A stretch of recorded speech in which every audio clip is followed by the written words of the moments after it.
अस्सलाम वालेकुम and welcome to the channel.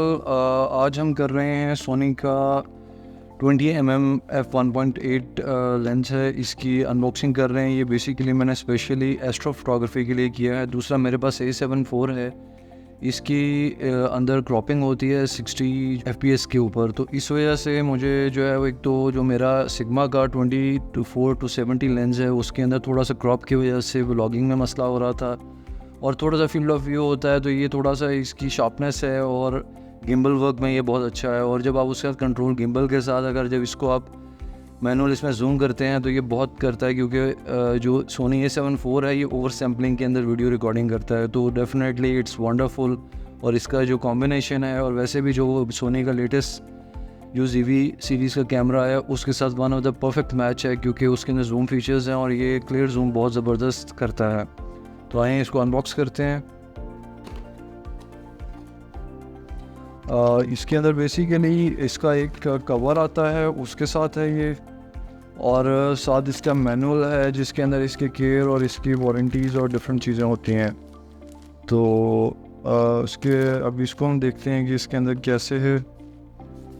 और चलिए इसका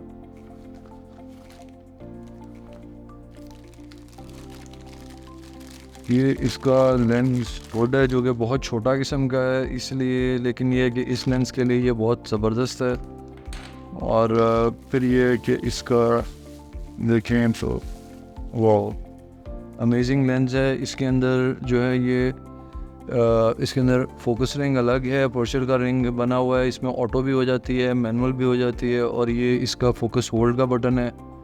और डेफिनेटली ये सबसे इसका फीचर है जिसके अंदर ये क्लिकिंग है ये, तो अगर आप इसको अपर्चर को मूव करते हैं क्लिक नहीं करेगा। अगर आप वीडियो बना रहे हैं और अगर आपको मूव करना पड़ता है लेट्स से गिम्बल वर्क और उसके ऊपर, अगर आप फोटोग्राफी में चाहते हैं कि आपको क्लिक पता लगे तो ये क्लिक करता है, जो कि डेफिनेटली ऑडियो मतलब आ सकती है अगर आप इस तरह का काम कर रहे हैं। और इसका जो फ़िल्टर थ्रेड है ये बेसिकली 67mm का है।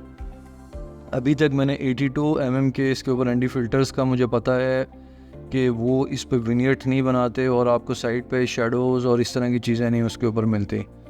तो अच्छा लेंस है और वन ऑफ द मतलब कि जिसको कहते हैं कि एज़ कंपेरेटिवली जिस तरह मैंने इसके रिव्यूज़ देखे हैं तो लोग ये भी कहते हैं कि this is for better than, मतलब नॉट फॉर बेटर दैन, लेकिन इस कंपटीशन के अंदर अगर आप एस्ट्रो में देखें तो इनका एक 1.4 आता है जो कि इससे ऑलमोस्ट डबल प्राइस के ऊपर है।